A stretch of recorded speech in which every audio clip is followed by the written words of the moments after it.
Hello guys, good morning. मैं अमित शर्मा फिर से आप लोगों के साथ में आज की करंट अफेयर के इम्पोर्टेंट क्वेश्चंस लेके आया हूँ। आई होप आप सब लोग अच्छे होंगे, आप लोगों की पढ़ाई उससे भी ज़्यादा अच्छी होगी। और अभी SBI PO के लिए प्री एग्ज़ाम्स चल रहे हैं, आप लोग भी अपीयर होंगे और आई होप अच्छे एग्ज़ाम निकल रहे होंगे आप लोगों के। मेंस एग्ज़ाम के लिए भी आप लोग क्वालिफाई करो। आई होप, आई प्रे, आशा है मेरी और मैं प्रे भी करता हूँ कि आप लोग एंटर करें मेंस एग्ज़ाम में। और SBI PO के लिए हम मेंस क्लासेस के लिए स्पेशल GK क्लास लेके आऊँगा मैं, जिसमें हम बैंकिंग, करंट अफेयर वगैरह सारा सब कुछ कवर करेंगे एज पर एग्ज़ाम। जो भी हमारे एग्ज़ाम रिलेटेड क्वेश्चंस होंगे हम डिस्कस करेंगे। ठीक है जी, चलो ज़्यादा लंबी चौड़ी बातें ना करते हुए स्टार्ट करते हैं। तो अगर आप मेरे चैनल पर नए हैं तो सब्सक्राइब कर लीजिए और टेलीग्राम चैनल को ज्वाइन कर लीजिए, जो योर बैंकिंग मास्टर के नाम से आपको मिलेगा। यहाँ पे मैं सारी की सारी PDF अपलोड करता हूँ, तो आप लोग को जो भी वीडियो मिलेगी उसकी PDF फॉर्म भी मिल सकती है, पढ़ने में आसानी होगी। ठीक है जी, चलो फिर स्टार्ट करते हैं। आज का फर्स्ट क्वेश्चन है आप लोगों के सामने। Name the NASA's first Apollo astronaut who passed away. तो नासा का जो अपोलो मिशन था उसमें एस्ट्रोनॉट थे और वो एक्सपायर हो गए हैं। उनका नाम आप लोगों से पूछा है, तो उनका नाम था थॉमस कैन। इसको केन भी कहते हैं, कई जगह आपको केन लिखा भी मिलेगा, कैनेथ भी कहते हैं। तो मैटिंगली हैं, ये हैं वो एस्ट्रोनॉट जो एक्सपायर हो गए हैं। ये इनकी हाल फिलहाल की फ़ोटो थी, ये तब की फ़ोटो थी। और इस एयरक्राफ्ट के साथ में क्या, स्पेस क्राफ्ट के साथ में क्या हुआ था, ये डैमेज हो गया था, लेकिन फिर भी यह सही हालत में वापस अर्थ ज़मीन पे आ गए थे, पृथ्वी पे आ गए थे। तो इनका फ़िलहाल देहांत हुआ था, तो ये न्यूज़ में है, आप लोगों को आपके एग्ज़ाम के लिए पढ़ना होगा। ठीक है जी, चलो नेक्स्ट है। हु वॉज कन्फर्ड विद इम्तियाज़ ई जामिया। ये एक अवार्ड है, हाईएस्ट ऑनररी अवार्ड है। कौन देता है? ये जामिया मिलिया इस्लामिया यूनिवर्सिटी देती है, जो दिल्ली में है। तो अब की बार ये अवार्ड किसे मिला है, ये क्वेश्चन है। तो ये मिला है शर्मिला टैगोर जी को। ये एक हीरोइन है, आप लोगों को पता होगा, फॉर्मर हीरोइन, अभी भी मूवीज़ में आती है। इनकी एक मूवी आई थी फिलहाल कुछ दिन पहले, गुलमोहर करके, हाँ जी, उस मूवी में थे ये। तो ये अवार्ड इनको मिला है, आप लोगों को याद कर लेना है। क्लियर है? चलो नेक्स्ट है। Which state of Kerala becomes first district in the country. Country में पहली डिस्ट्रिक्ट बनी है to officially declare its tree, flower, bird and spaces.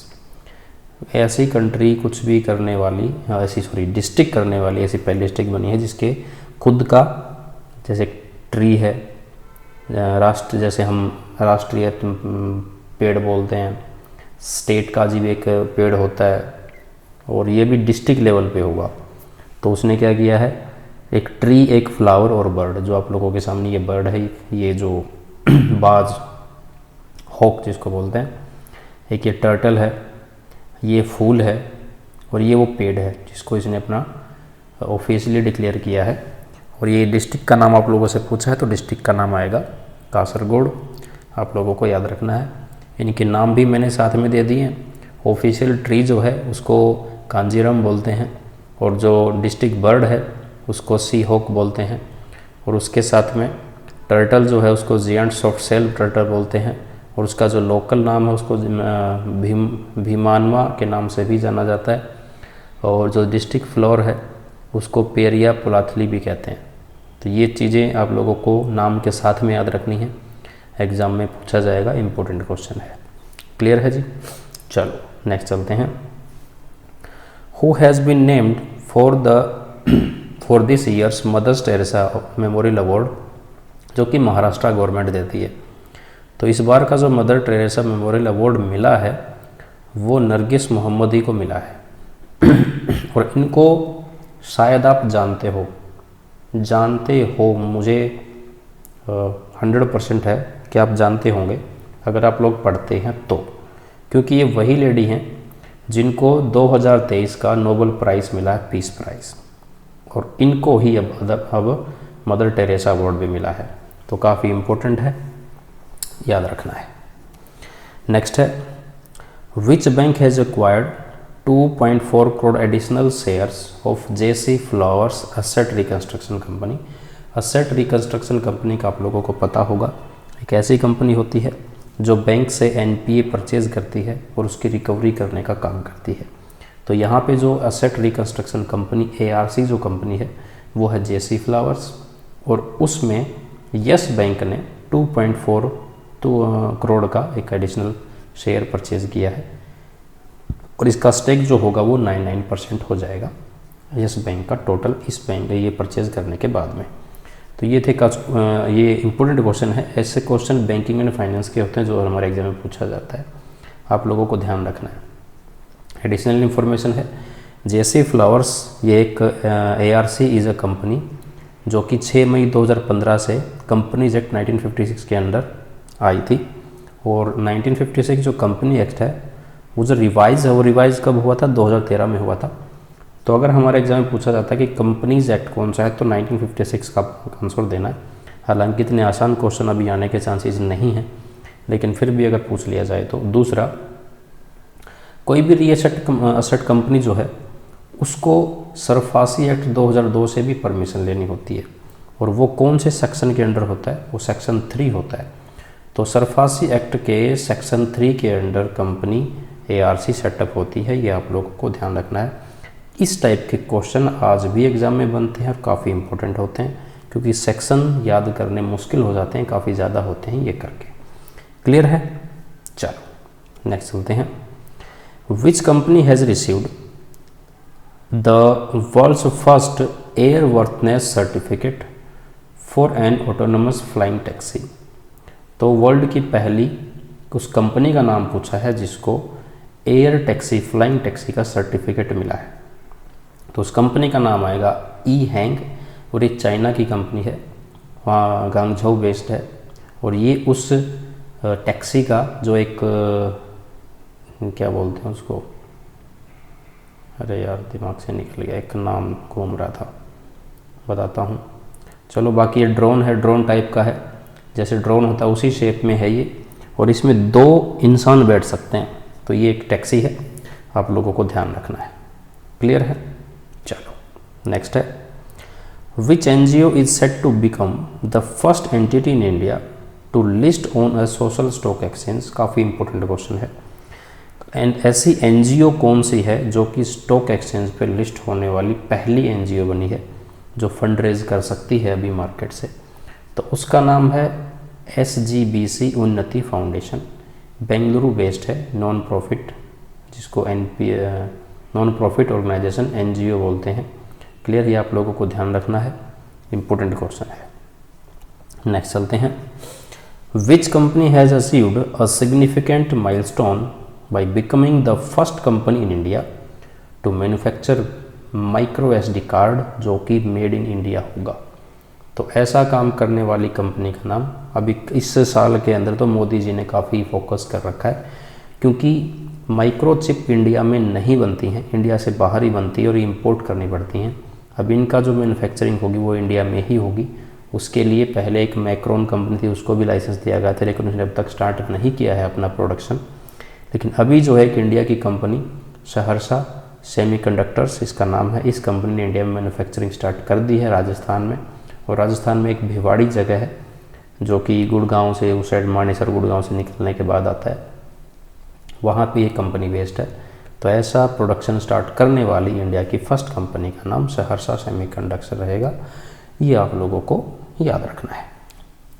चलो नेक्स्ट चलते हैं, the government has hired which company to help prepare the vision 2047 document that will set India's medium term goal and priorities for becoming a developed economy। तो India की जो developed economy का target रखा है मोदी जी ने 2047 तक, उसकी डेवलपमेंट के लिए जो भी गोल्स रखे हैं उन गोल्स को फुलफ़िल करने के लिए, एक ब्लूप्रिंट तैयार करने के लिए, उस ब्लूप्रिंट पे काम करने के लिए जैसे कमिटियाँ बनाई जाती हैं, वैसे ही एक कंपनी है जिसका नाम है बोस्टन कंसल्टिंग कंपनी। इस कंपनी की हेल्प ली जाएगी by the Indian government to fulfil this mission of government of India.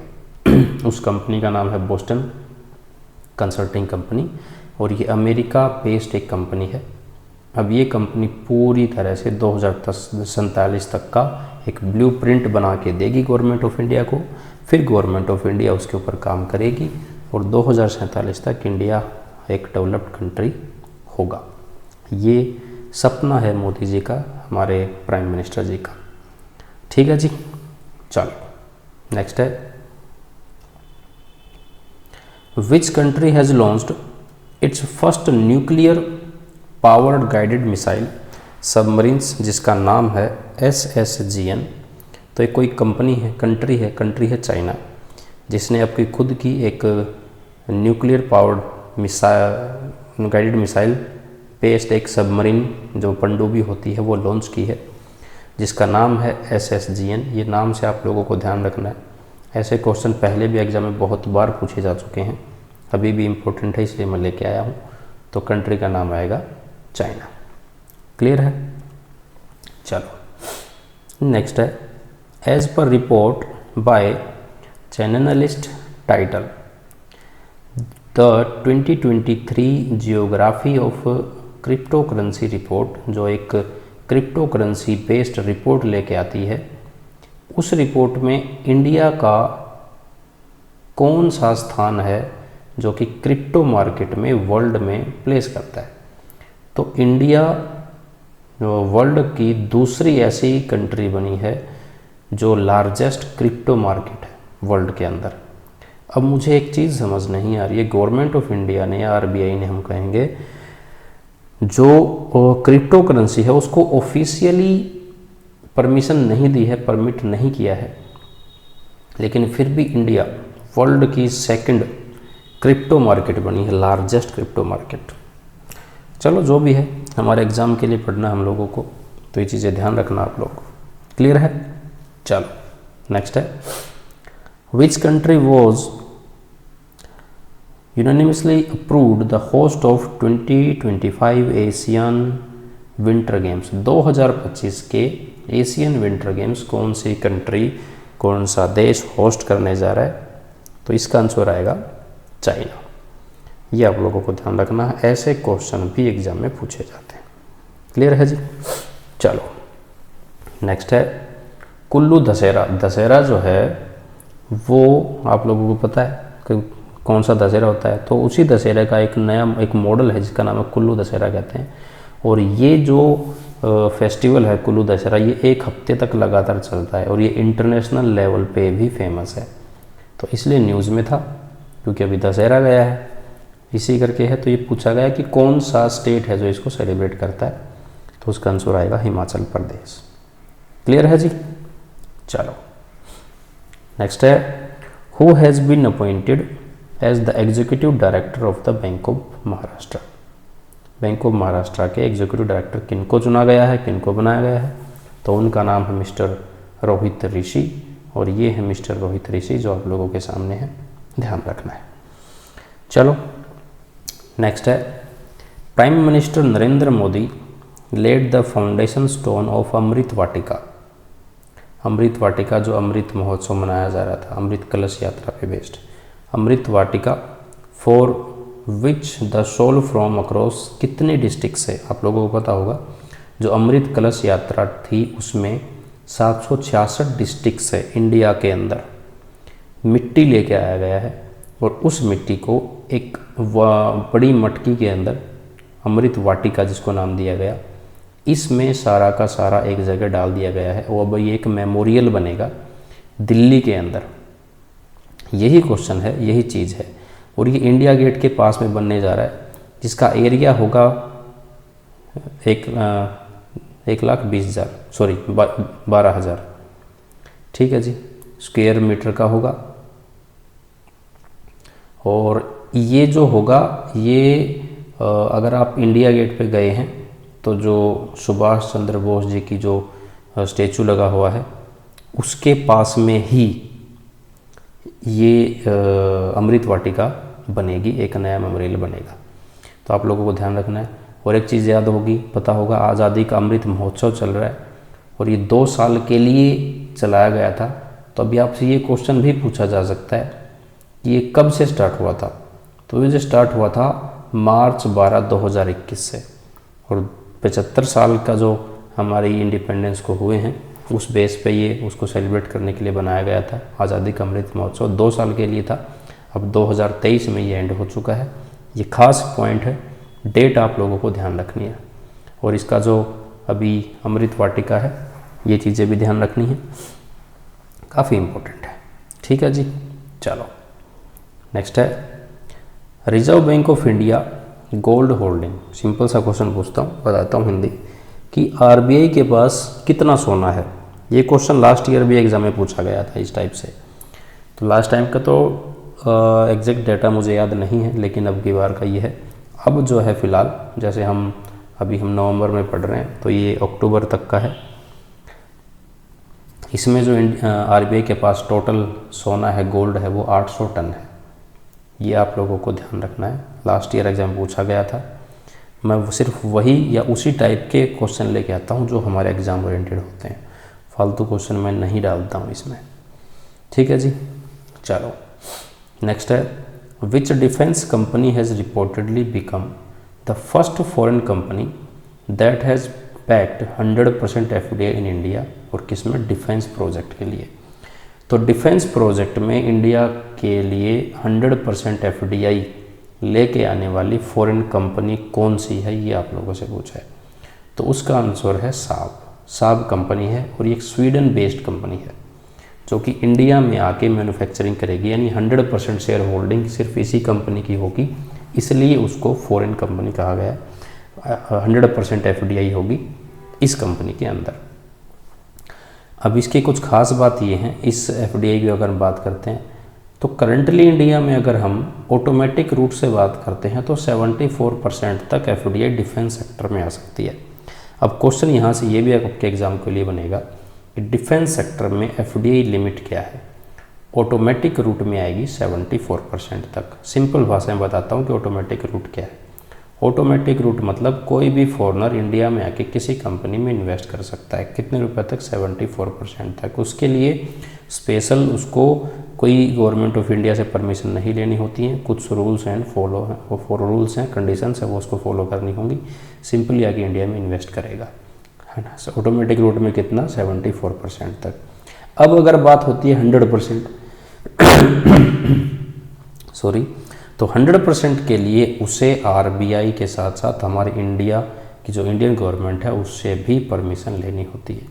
जब इंडियन गवर्नमेंट कोई भी टाई अप साइन करती है इस टाइप से, उसको परमिशन लेनी होगी, टाई अप करना होगा इंडियन गवर्नमेंट के साथ में, परमिशन देगी तब ही वो इंडिया में इन्वेस्ट कर सकता है। अब दूसरा पॉइंट ये बनेगा, जैसे आप लोगों का एसबीआई एग्ज़ाम होने वाला है आगे, तो उस एग्ज़ाम में क्वेश्चन बन सकता है कि अप्रैल सितंबर का जो पीरियड था उस पीरियड में डिफेंस सेक्टर में कितनी एफडीआई आई है, एफडीआई की इन्वेस्ट हुई है। तो उसका आंसर आप दोगे 3.21 मिलियन डॉलर। 3.21 मिलियन डॉलर इसका आंसर आएगा। और दूसरा खास पॉइंट, ये साब जो कंपनी है इसका भी जो प्लेस होगा वो फाइनल नहीं हुआ है, लेकिन मोस्ट प्रोबेबली ये हरियाणा के अंदर ही एक अपनी कंपनी अपनी मैन्युफैक्चरिंग यूनिट सेटअप करेगी। ठीक है जी, ध्यान रखना है। और ये कंपनी क्या बनाने वाली है? ये कंपनी शोल्डर फायर्ड रॉकेट बनाएगी, जो कंधे पे रख कर फायर किए जाते हैं रॉकेट, फिल्मों में देखे होंगे आप लोगों ने, उस टाइप के रॉकेट बनाएगी। क्लियर है जी? चलो नेक्स्ट है reserve bank of India imposed कितने लाख रुपए की penalty on Punjab national bank और कितने लाख रुपए की पेनल्टी फेडरल बैंक।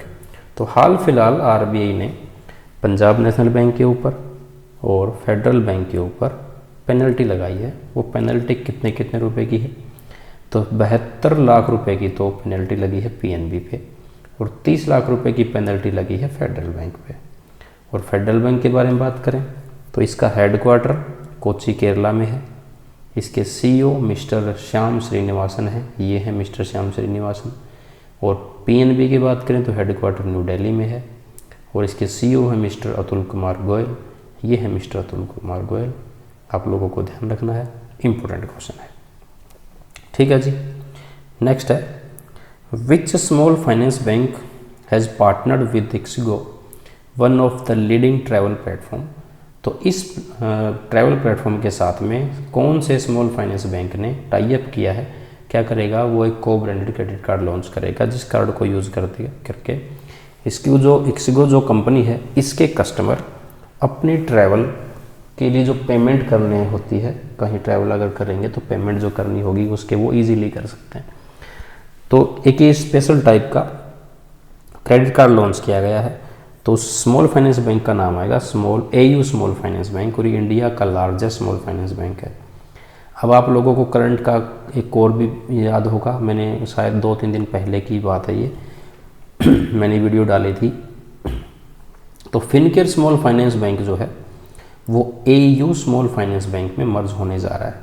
तो इसके ऊपर एक स्पेशल वीडियो मैंने डाली हुई है, आप वो वीडियो जाके देख सकते हो। हमारे एग्ज़ाम ओरिएंटेड पॉइंट्स मैंने वहाँ पर डिस्कस किए हैं, आप लोगों को आप लोग पढ़ोगे तो आपको फ़ायदा होगा। ठीक है जी, चलो नेक्स्ट है, विच स्टेट और UT has won the best performing state और UT इन आज़ादी का अमृत महोत्सव अवार्ड। तो आज़ादी का अमृत महोत्सव अवार्ड जो अभी चल रहा था, उसमें कुछ अवार्ड डिस्ट्रीब्यूट किए गए हैं। जिन स्टेट या फिर किसी UT ने कोई अच्छा परफॉर्म किया है तो उसको लेके, तो इस सेक्टर में जो बेस्ट परफॉर्मिंग स्टेट और UT का अवार्ड मिला है वो जम्मू एंड कश्मीर को मिला है। टोटल तीन स्टेट्स को दिया गया है। जैसे फर्स्ट पे है जम्मू एंड कश्मीर, सेकंड पे है गुजरात, और थर्ड पे है हरियाणा और राजस्थान, दोनों को जॉइंटली दिया गया है थर्ड पोजीशन पे। तो ये 3 पोजीशन है अलग अलग स्टेट्स की। फर्स्ट है जम्मू एंड कश्मीर, सेकंड गुजरात, और थर्ड है हरियाणा और राजस्थान, कंबाइंड तीनों को थर्ड पोजीशन पे दिया गया है। इंपॉर्टेंट क्वेश्चन है, ध्यान रखना है। नेक्स्ट है, which department should be approached by the cooperative banks for name change as per new directive of the RBI। तो कोऑपरेटिव बैंक्स हैं, अगर अपना नाम चेंज करना चाहें, RBI ने कोऑपरेटिव बैंक को कहा था कि आप आपका नाम चेंज कर सकते हो। अब अगर कोई भी कोऑपरेटिव बैंक नाम चेंज करना चाहता है तो उसके लिए RBI से परमिशन लेनी होगी। सिंपल सा क्वेश्चन है। अब RBI के अंदर भी एक डिपार्टमेंट है जहाँ पे ये परमिशन लेनी होती है। उस डिपार्टमेंट का नाम अगर आप लोगों से पूछ लिया जाए तो उसका आंसर आएगा डिपार्टमेंट ऑफ सुपरविजन। और ये RBI का एक डिपार्टमेंट है जहाँ से कोऑपरेटिव बैंकों को नाम चेंज करने की परमिशन लेनी होगी। क्लियर है। और जो इस टाइप की जो नोटिफिकेशन दी गई थी, वो नोटिफिकेशन जो थी बैंकिंग रेगुलेशन एक्ट 1949 जो है, जो कि अमेंड हुआ था 2020 में, उस एक्ट के अंडर सेक्शन 49B में ये सारी की सारी कंडीशंस दी गई हैं। इस सेक्शन को फॉलो करके RBI ने नोटिफिकेशन दी थी कि कोई भी कोऑपरेटिव बैंक अपने नाम को चेंज कर सकता है। तो इसमें रूल्स एंड रेगुलेशंस लिखे हुए हैं। ये सेक्शन आप लोगों को ध्यान रखना है, मोस्ट इम्पोर्टेंट है। क्लियर है। चलो नेक्स्ट है, longest available government bonds is of dash duration. अभी हाल फिलहाल क्या है कि गवर्नमेंट ऑफ इंडिया ने टोटल 9,988 करोड़ रुपए की गवर्नमेंट सिक्योरिटी इशू की हैं, और उनका जो टाइम पीरियड रखा गया है वो 50 साल रखा गया है। यानी इन सिक्योरिटीज़ का टाइम पीरियड कितना है, 50 साल। 50 साल के लिए गवर्नमेंट ऑफ इंडिया ने वो पैसा उधार लिया है। और ऐसा पहली बार हो रहा है कि इतने लंबे पीरियड के लिए गवर्नमेंट ऑफ इंडिया ने गवर्नमेंट सिक्योरिटी इशू की है। अब यहाँ से 2 क्वेश्चन और बनेंगे। तो कितने रुपए की गवर्नमेंट सिक्योरिटी सेल हुई है? 9,988 करोड़ रुपए की। टोटल 54 बिड्स हैं। ये क्वेश्चन एग्जाम के लिए नहीं बनता है, लेकिन फिर भी मैंने दे दिया, आपको मन करता पढ़ लेना, पढ़ ही लेना, मन क्या करेगा। और इसमें जो इंटरेस्ट मिलेगा वो कितना मिलेगा, वो 7.46% मिलेगा। गवर्नमेंट सिक्योरिटी का आपको पता होगा सबसे सेफ होती हैं, वहाँ पे आपका पैसा डूबने का कोई चांस नहीं होता। अब दूसरी बात, ये ऑक्शन कब हुई थी? ये ऑक्शन 3 नवंबर 2023 को हुई थी, 2023 को हुई थी। अब इससे पहले जैसे अभी 50 साल के लिए इशू किया गया है, इससे पहले जो लॉन्गेस्ट पीरियड था वो 40 साल का था। 40 ईयर्स की ड्यूरेशन के लिए पहले गवर्नमेंट सिक्योरिटी इशू की जा चुकी हैं, लेकिन अब 50 साल के लिए जो अब तक का सबसे लॉन्गेस्ट टाइम पीरियड माना गया है, बोला गया है, और है भी ऐसा ही। और ये जो गवर्नमेंट ऑफ सिक्योरिटी इशू की गई थी वो 2073 तक के लिए की गई है।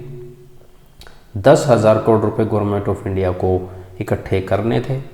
10,000 करोड़ रुपए गवर्नमेंट ऑफ इंडिया ने सोचा था कि हम लोगों को पैसा चाहिए, हम गवर्नमेंट सिक्योरिटी इशू करके पैसा इकट्ठा करेंगे। तो उसके अगेंस्ट कितना पैसा आया है? 9,988 करोड़ रुपए। अब दूसरा पॉइंट, नेक्स्ट क्वेश्चन ये बन सकता है कि G7 कंट्रीज़ में अगर बात करेंगे तो फ्रांस ऐसी पहली कंट्री थी जिसने 50 साल के लिए कोई भी बॉन्ड इशू किए थे, और वो कब किए थे? 2005 में। और उसके बाद चाइना ने भी किए थे, वो किए थे 2009 में, और अभी इंडिया ने किए हैं 2023 में। तो काफ़ी इम्पोर्टेंट पॉइंट्स हैं ये हमारे एग्ज़ाम के अकॉर्डिंग, आप लोगों को याद रखने हैं। क्लियर है? चलो, तो ये थे आज के कुछ इंपॉर्टेंट क्वेश्चंस जो हम लोगों ने डिस्कस किए। आई होप आप लोगों को समझ आए होंगे। अगर आप लोगों का कोई डाउट रहता है तो आप मुझसे पूछ सकते हैं, कमेंट कर सकते हैं, मैं आप लोगों को आंसर दूंगा, रिप्लाई दूंगा। तो वीडियो एंड करने से पहले आप चैनल पर नए हैं तो आप चैनल को सब्सक्राइब कर लीजिए, वीडियो को शेयर कर लीजिए, और थैंक यू आप लोगों ने वीडियो यहाँ तक देखी। और टेलीग्राम चैनल को भी ज्वाइन कर लीजिए, यहाँ पे आपको PDF फाइल मिलती रहेगी। ठीक है जी, तो फिर आज के लिए मेरे साइड से इतना ही रहेगा। Thank you very much. मिलेंगे हम नेक्स्ट वीडियो में, तब तक के लिए बाय बाय।